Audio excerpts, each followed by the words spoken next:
My name is Kara, and I am interviewing Debbie. Is it Knuth or Knuth?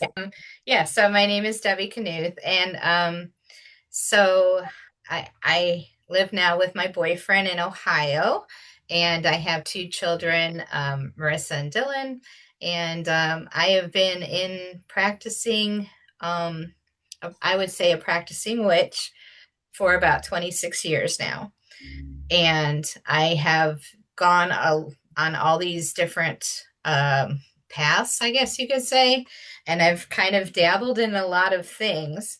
So I don't even know what I would call myself at this point because I've just Mhm. kind of tried this, tried that, tried this, tried that, and it isn't that I gave it up, it's that I took from it what I could learn and then I went on to something else to see what I could learn there. So I kind of have, I wouldn't even know what you would call me as far as my spiritual path right now, because I'm kind of a hashtag maybe. so, Mm. um, but yeah, I started along the way. Basically, was raised in a very strict Christian church background. Um, I was part of a Baptist church, and it was one of those that, like, one summer we came back from camp and we burned all our jeans and we burned our tapes and our records. Like, it was that extreme of a background that I was in. Wow. And I was raised in that. I went to Christian high schools, I went to Christian college, several of them actually. And I was even in seminary for like half a semester before I realized Wow. they don't like women in seminary, by the way. So, which is kind of why I went, to be honest with you.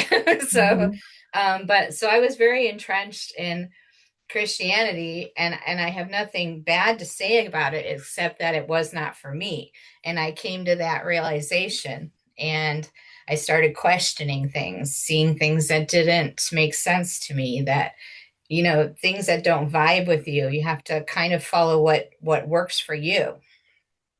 So I kind of got away from Christianity, and I started following Wicca. Wicca is, I would say, one of the best things to try if you're interested in looking into this type of stuff, I guess you could say, because it's not a lot of rules to it. It's very basic, and it kind of teaches you to explore your own spirituality without all the structure and form of a church setting. You know what I'm saying? So it really Mhm. helps me kind of start learning from there. And then I've kind of gone many places since then. But I Mhm. did start with Wicca, and I started like through Wicca, you discover who your deities are that you're going to work with, right? And I will say this too: I wasn't a part of a coven or anything like that. I basically am self-taught with everything that I've been doing, and so I use basically two books: Buckland's Big Blue Book, they call it, and Scott Cunningham's book of Wicca, I think it's called. But and I taught myself, and and so I went Wow. through those own. You're self-initiating yourself. You're setting up your own altar. You're discovering your own deities. You're Mhm. really doing all of this by yourself. Mhm. And so I didn't have any like that kind of teaching. So Yeah. I was always kind of being led, I guess, by myself, if that makes sense. Like, Sure. yeah, like Sure. following my intuitive side Intuition. Yeah. with Yeah. everything. So, Yeah. I, but I bring that up because the two deities that I chose to work with was significant, because I chose Cernunnos, who's the Celtic god of the forest, the woods, herbs, things like that, which I connect good to. choice. Yeah, exactly. And it still affects my work today because I connected there with that herbal, earthy side. And then the other side was Hecate, and she's the goddess of the crossroads. She's the goddess of liminal spaces. She works with the dead. She's there's so much to say, but Yeah. Yes. so Yes. and I Yeah. still through those that initial development with those two spirits, is kind of where I've gotten to now. And I can just totally see that development if I look backwards now, to look at that. Sure. So, Yeah, but it sounds like a long journey. it's been, yeah, Yeah, it yes. really Can definitely I has. can I ask you Sure. how old were you when you made that transition like out of Christianity, or how old were you when you started seeing things maybe from that perspective, like a different Um, perspective, or recognize that there was something else going on? so I was trying to figure out age wise or how long ago, and it was about 20. I've been doing this for about 26 years. So, and I probably won't tell you my age, but it was about, it was probably about 20 in my like outside of college when I left college. So about 24 or 5, somewhere in there, that I started on this journey instead and changed kind of directions altogether and haven't regretted it ever since. So, yeah. But then like through working with Hecate has led me to what I do now, which is scrying, because she is the one who is she's kind of she's a gatekeeper. So there's a lot of different deities that serve this role, where they're between this world and the next. Mhm. And through Hecate, you can open and you can learn to open these gates so that you have access to the spirits. And I that's basically what I do with scrying. So to explain scrying, Yeah, scrying is please yeah. explain crying for Okay, everybody. yes, Thank you. scrying is it's a thing. It's so scrying is it basically means to peer, is to scry. You're peering into something, looking into something. And you can look into whatever you choose, really. And it's to get you into this state of mind um, where you can connect to spirits. And then you can go into the other realms and then you can receive messages. They can use it for divination, but it's really more about spirit contact, I believe.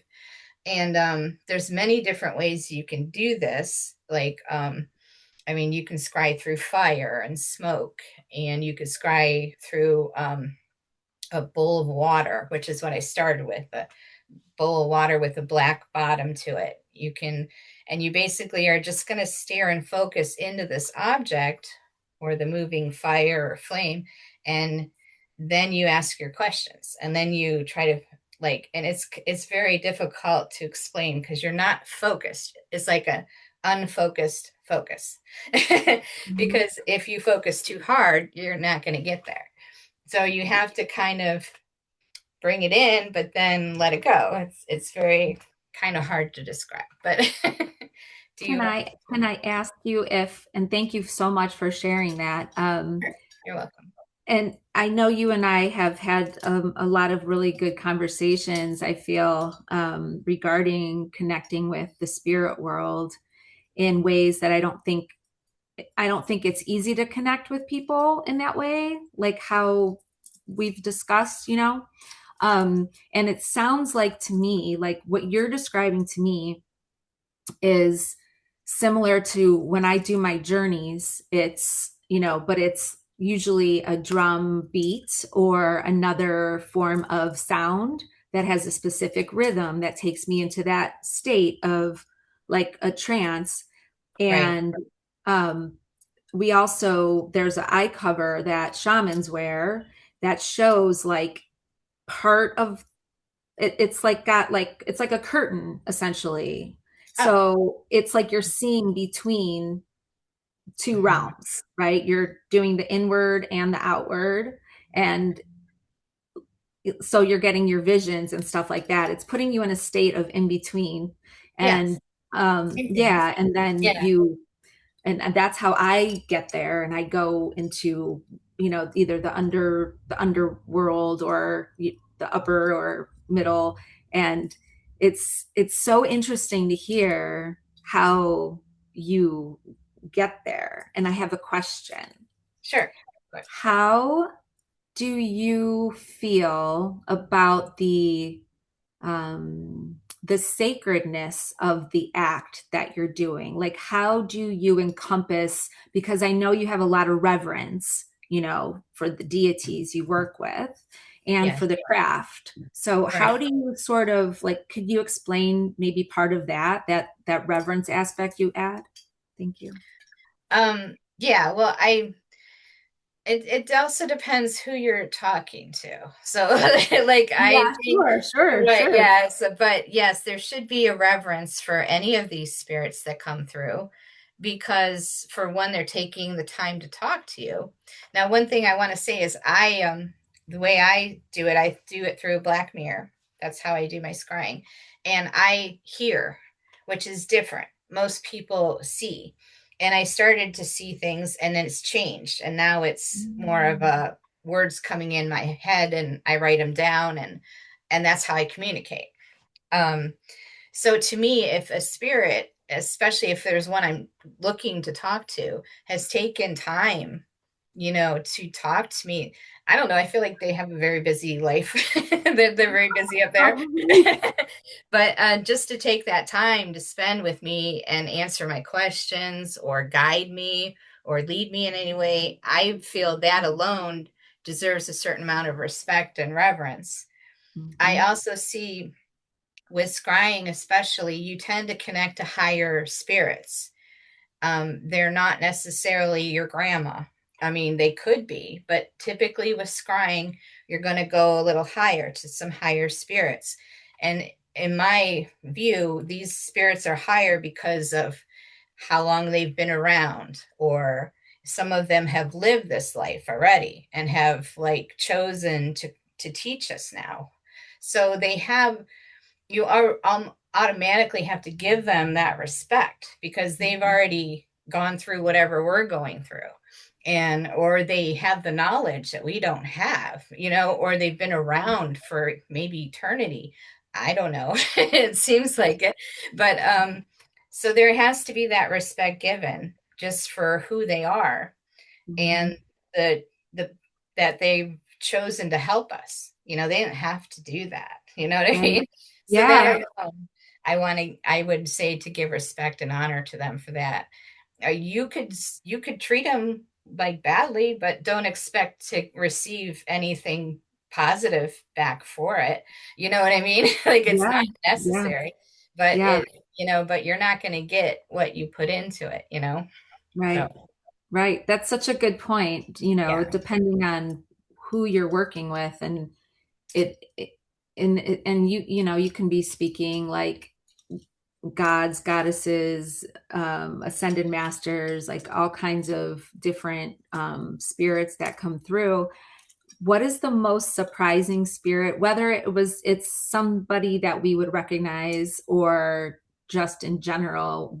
What's the most surprising experience maybe you've had, or surprising spirit that has come across during scrying, Oh or boy. any divination sort of thing?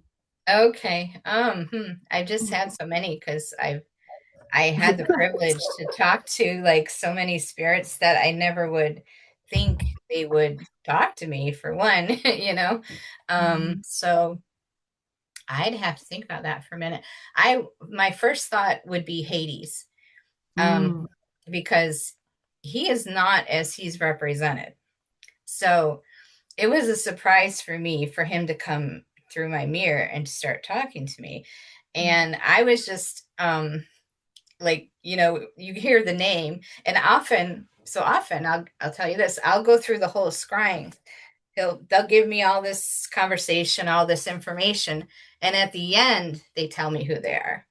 So a lot of times it's like, oh. oh, I was talking to Hades this whole time, and it's better that way because I don't come with my expectations of who Hades is. And Mhm. so no, he's funny. He tells jokes. He's like just a totally different personality than what we were imagining for Hades. You know what I mean? And it kind of told me a lot too that there's something about he does deal with the underworld, so he does also deal with the dead.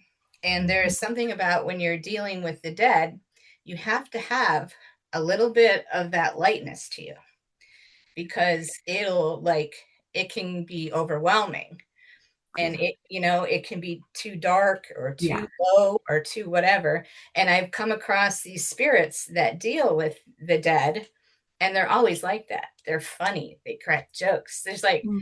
Papa Legba. He's hilarious. Like I've talked to the Baron Samedi. He's known as a trickster. And the reason they're like this is because they have to bring in that lightness when you're dealing with Mm. the dead, and that Mm-hmm. lowness. It's like a low frequency, if you will. And they're Mm-hmm. bringing it up by joking or laughing or being tricky. You know what I mean? Yeah. So, Yeah. That yes. that makes sense. That's such an interesting point. Because you do have to, I feel in my experience that be you have to know your ascension. Like you have to be able to really have a large reach spiritually to be able to work with the lower frequencies, to do Yeah. the work, right? Like you can get stuck there for lifetimes, right? Yeah. But if you're doing work there or you're working with spirits there, you have to know what's on the other side. And you like bring that sort of, I totally get what you're saying. I love how you put it. That's so interesting. I love you're sharing so many aspects, like perspectives that I've never heard before. And it's really refreshing. Thank you. You're welcome. Yeah. Let me ask, uh, what kind of people do you like your clients? Is there like a typical type of client that comes to you? Like what do people come to you for, I guess? Is there anything specific or what type of people come to you in any way? So I've not really been out there, I guess you could say. I just have conversed with friends and through Facebook, and um through Illuminate for one, and through other companies like that, are just really my Facebook friends that I've tend to gather throughout the years and stuff. And so it's just been really through friends that I've been doing this for. And it's the scryings I do for them. I basically just open up the mirror. Sometimes they have questions, sometimes they don't. And I just open up the mirror and say, I would like their guides to come and talk to me and tell me something about their life that's going to help them right now. Mhm. It's Mhm. basically that. And then I just write it all out. I really feel like I'm not doing anything. I'm just like the secretary. So I just listen, I write it down, and I pass it along. So I feel like it really just the messenger, so I'm Mhm. just doing Yeah. my thing. Yeah. Um, so it's not any like particular client. I really don't even charge very much, to be honest, for what's out Hmm. there. So Yeah. I just do it as a service mainly, and the Hmm. reason I even charge is just there's that exchange idea. There is something to that. And for the time that's Yeah. put into it, there should be an exchange. And so I don't feel, wrong about doing that. But Yeah. yeah, Absolutely. yeah. Absolutely. So, And everybody I have ever like seen, all the feedback you get is really, really positive. I mean, I've had a few, it's mhm. always been really enlightening and just like it's really incredible what you do. And I'm always so grateful. And Yeah. everybody I talk to is the same way, like it's like we know that what you're saying is coming from like an authentic place. It's not like you're deciding to make up the rest, which you have to. I had an interesting conversation with somebody the other day, and they were talking about the ethics in the industry. Oh, um, yes. Yeah. yeah. I am very careful to check. I check with almost everyone I give a message to if it meant something, if it hit in some way. Because to me, I don't have to do any of this. You know what I mean? It's like, Yeah. and if it's not affecting or helping anyone, I want to know that, so Yeah. that, I can have Yeah. my weekends free, so, Right. you know, Right. like, Right. but yeah, it's important to me that it be authentic. And so I'm Mhm. always like really trying to do that to make sure that it is. So, um Do the guides of others always reveal who they are? No, actually they don't. Sometimes I'll go through the scrying, like I said, and then I'll get the name at the end. Um, Sometimes there's no name, and I'll be like, "Hello," and they're already gone. So a lot of times they Mm. do not, and sometimes I think it's either they're not ready to reveal themselves fully yet as a guide, or they maybe they're not ready for it. The person may not be ready for it, Mhm. or maybe it's just really not important, like where it's coming from or who it's coming from. Um, but I do believe all the ones, the spirits I connect to, do connect to those people. I believe in bringing the right spirits to the right people, that Mhm. connection. Um, because it seems to always resonate. And so, but I feel that we have so many like guides, and some of them they come and they go. They're not always there. There are some that are there, probably many lifetimes over. Um, but it's just amazing to me that we have so much on the other side helping us, now in our lives. Like it's really kind of amazing that so many spirits are, how do you put it? Can't think of the word. They put their energy into us. They put their time into us. They protect us. They show us what to do next, Mhm. and it's amazing how many there are. I've been told a few times through scrying, like, quit feeling like you're by yourself, because you're never by yourself. You're never alone, you know, and that applies to everybody. So, Mhm. but I wonder if you feel the way I do. I feel like my spirits, like the spirits I'm with all the time, my guides, and such. I I know I rely on them more than I don't know my human relationships. I yeah, yeah. they're yeah they're reliable. Mhm. And they have your back, and they're going to be honest. I mean, you have to watch, right? You do have to use discernment with certain things, of course. Yeah, definitely. I will say that if you're going to do any scrying work, um, I would suggest you learn a little bit first. And you have to have some protection, and you have to learn, like you said, discernment, because anybody can honestly come through that mirror and tell you whatever they want. It's up for you to realize if that's true or not. And that's Mhm. why I always ask the person I'm doing a reading for, did that ring true? Did that hit? Because we want to make sure we're getting truth, because there's a Yeah. lot of spirits out there just like to talk, Yes. Yeah, Yes. Yes. Just like people, just like people, not like people. Yeah, it's true. Do you think that Oh, well, first of all, I was going to ask you what you use for protection, if anything specific. And what was I going to ask you just now? I think it'll come back, but um, oh, this is a question I wanted to ask. Yeah. When you are getting information and you have to be discerning, do you like feel it in your body? Like where, like what that's right or that's wrong? Does it hit you anywhere in your in your energy body or your physical body so that or is it more of like a belief or a knowing? So I kind of have, um, I guess, developed something before I even scry, because I've learned how to do discernment. But it doesn't come to me as I'm scrying. I've already, I guess, settled it. So when I open up my mirror, I say, like, only truth can be told here, and no spirits can come Mm. through. I already setting the intention, like, up front, that you can't lie to me. You can't you can't give me false Mhm. information. Like, I've already set that up before I even start to scry. And then, so as far as feeling it while I'm receiving it, no, not really. I will receive it all, because I can't really switch. If I start Yeah.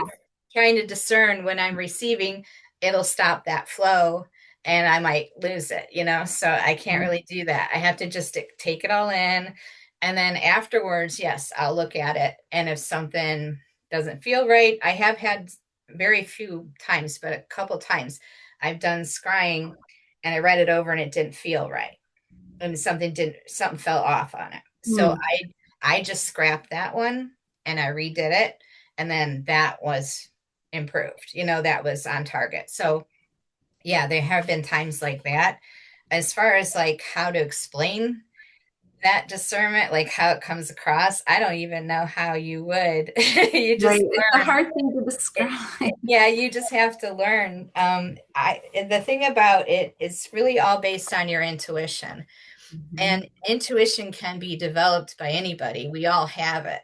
So if we learn to just listen to it without saying, oh, that's not important, or, bypassing it. And it can be something simple. Like I find this happens to me. I'll be at the store, right?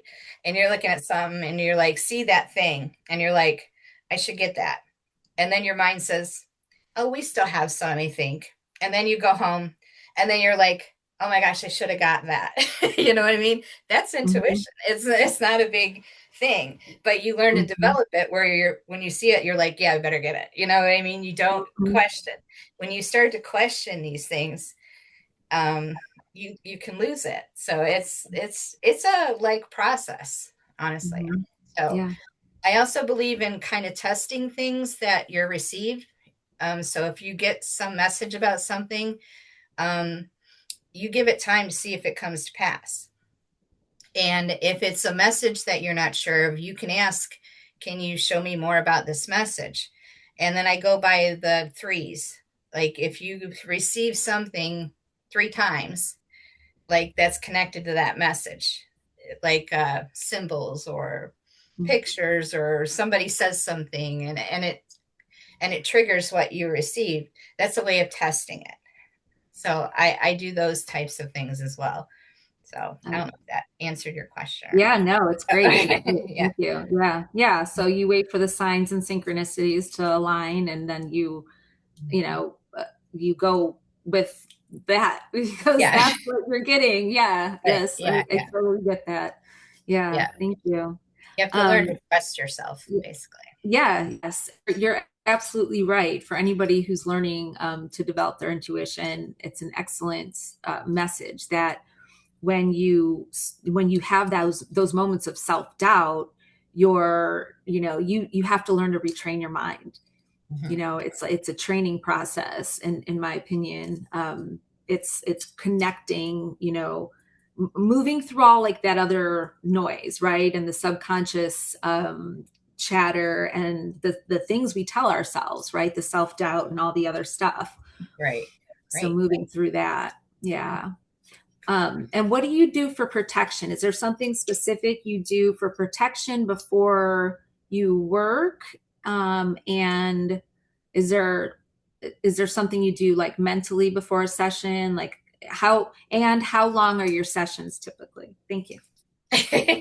So protection, I work with a spirit for protection. I have a guardian spirit. When I do my mirror work, my scrying mirror work, I work with Hecate. She is my protection, and she is also the one I use to open up my mirror session. So she's a gatekeeper, so it makes sense. She's the one who's going to open the gate and close the gate. And so that's how I set it up. I say, I ask Hecate to open up the gate. And then I say to the spirits, Hecate guards the gates. Any messages you give me need to be true. And then I don't allow any spirits to come through. That's important too. If you're dealing with mirrors are gateways both ways. They can go both ways. This is what I'm talking about. Why you need some Mhm. protection. It's not for the faint. so Right. Right, yeah. But with me, with Hecate, if she's guarding the gate, no, they're not going to mess with her. So, like, I feel very confident that I'm good, using and invoking her name when I'm doing the session. So that's she's my guardian for that. That's And then, great. yeah, as far as preparing, that's basically what I do to prepare. I have to get comfortable and I have to be in my zone. I'm in my little scrying den here. so Mhm. I just kind of relax and open it up, and I just wait till I hear a word, and then the word starts, and then I just write it all down, and it goes as long as it goes. Sometimes they're fairly long. I would say maybe 30 minutes, maybe longer sometimes. So it's just kind of, I just write until I run out of things to write. I also get little hints while I'm receiving the messages that I'm on target. So one of them is if I start to rhyme, I know I'm on target Oh, wow. That's because interesting. because I can't rhyme. You know what I mean? Like I am not a rhymer. So Hmm. if someone's giving me a message and it's starting to rhyme and flow, that's not me. Or if I'm receiving words I don't even know, I have to look them up afterwards Mm, because I don't know them. mm, Like a lot of the angels, I've spoken to angels and they have this higher language, like in general, like they're just, they're very intelligent and they're very well spoken. And so when you're writing, you can always tell halfway through, I'll be like, oh, I'm talking to an angel right now, because I can tell from the way they speak, their language. So that'll give me a hint.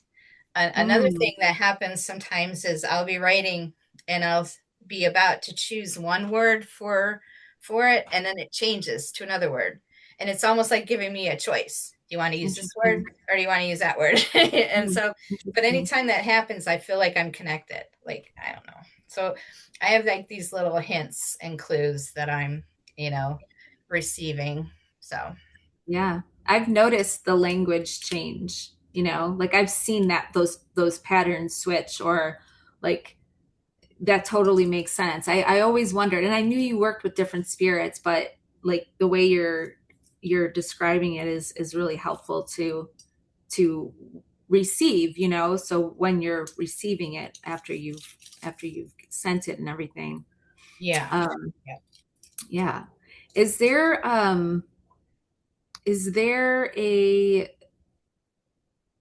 let's see, how do you ever have to like over like get help people overcome like them being skeptical or anything like that, or have you had people get like really upset over things that have come through, or do you just kind of give them their So the nice thing about what I do is I do it at home.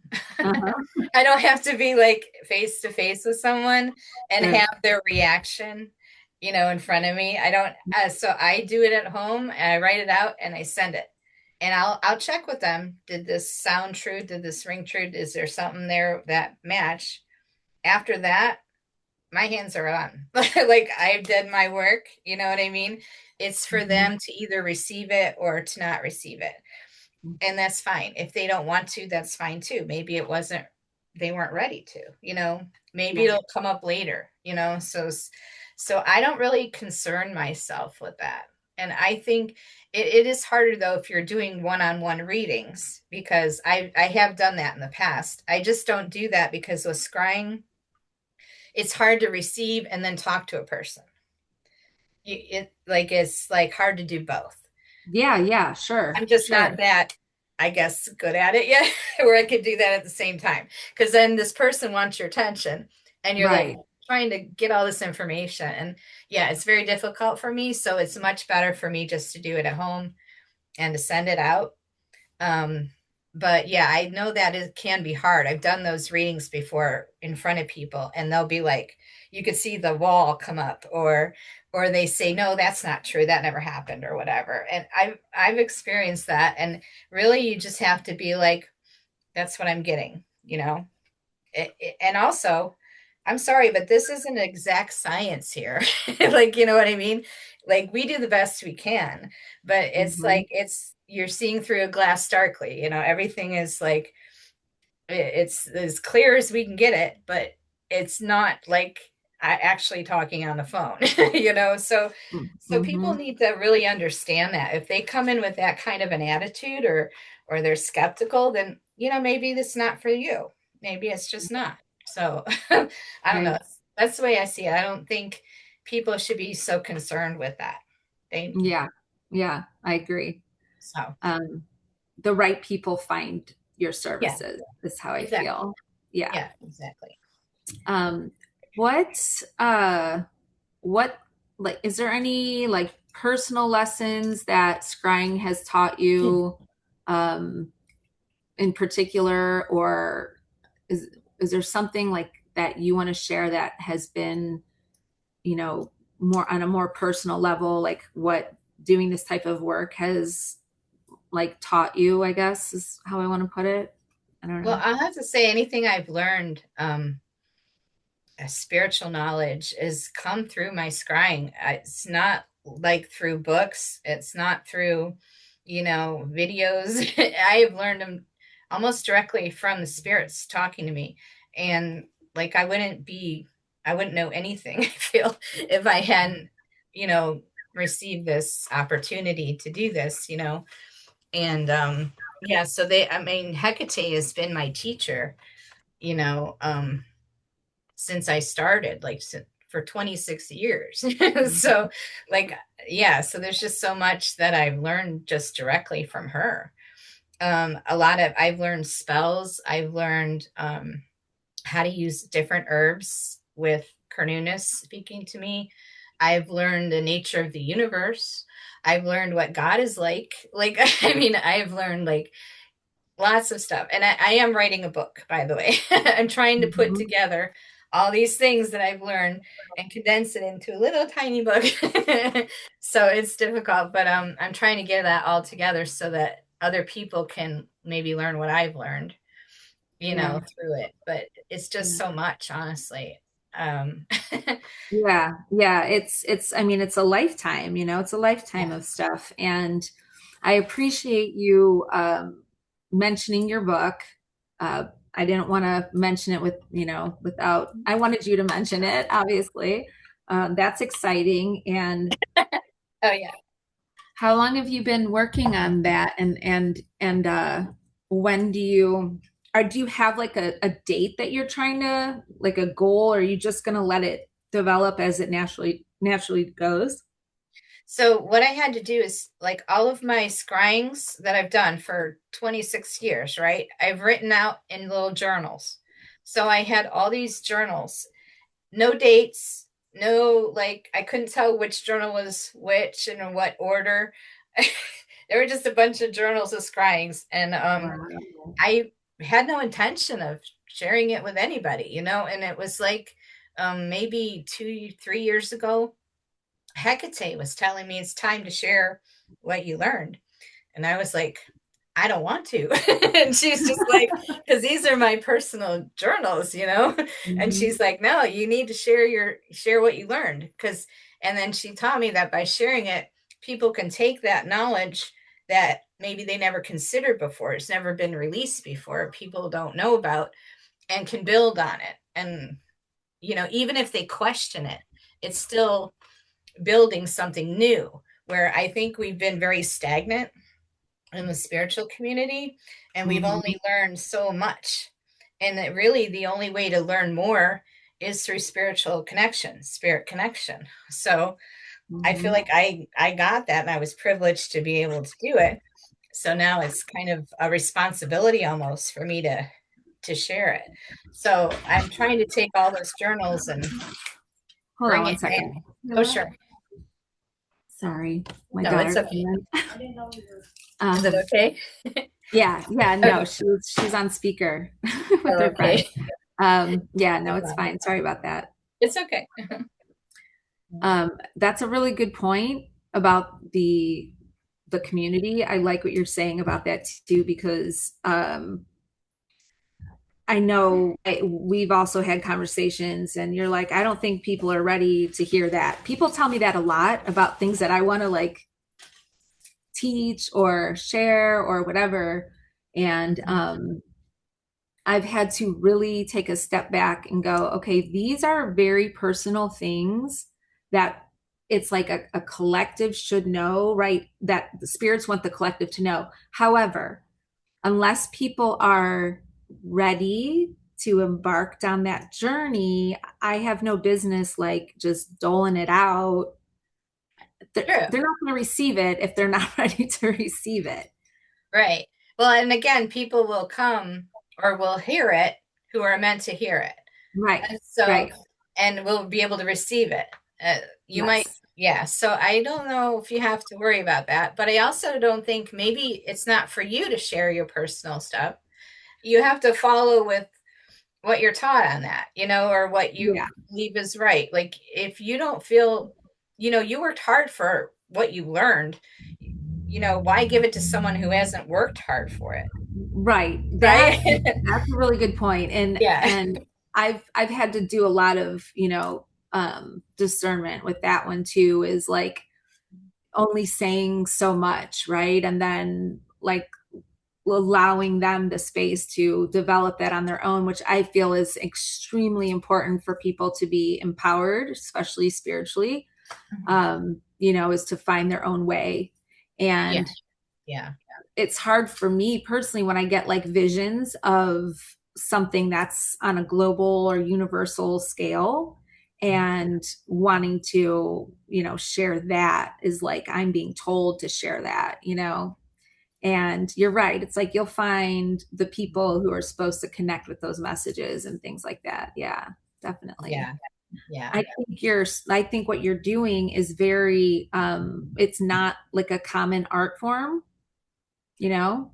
I don't Right. know many people that do anything outside of like maybe, mediumship, card reading, astrology, which is they're all amazing, but Yeah.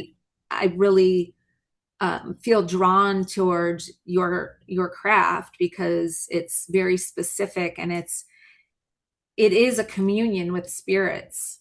There's no other way to like Right. do it. You can't, you Yeah. know. They're like my friends and family now. Hmm. So, Hmm. yeah. Yeah, totally, totally. Well, I'll just gotta ask you a couple more questions and then I will let you go for the rest of the day. Okay, fair enough. That's okay. Sure. Um, let's see. What do I want to ask you? If you, well, you've kind of touched on that.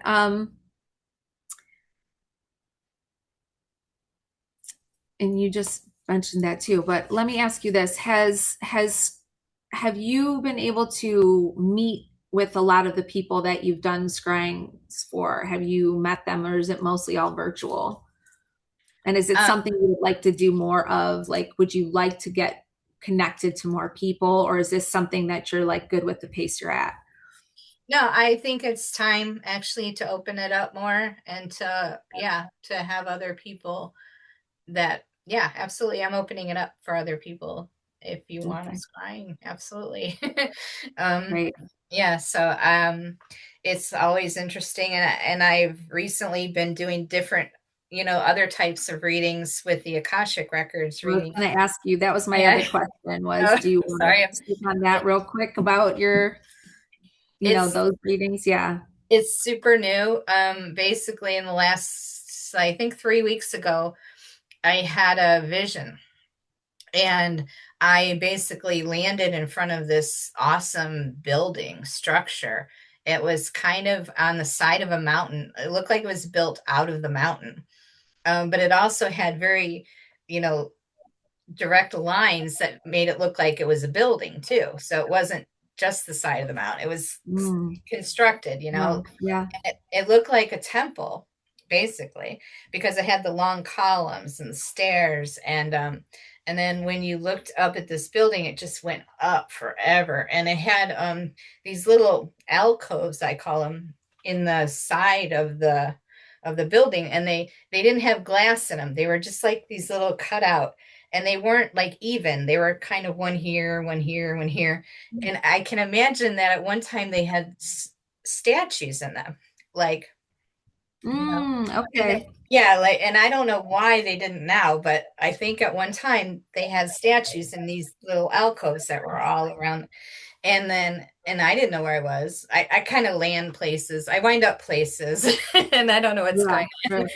on. So, and there were people around me when I landed, like I called my angel in because I didn't know where I was.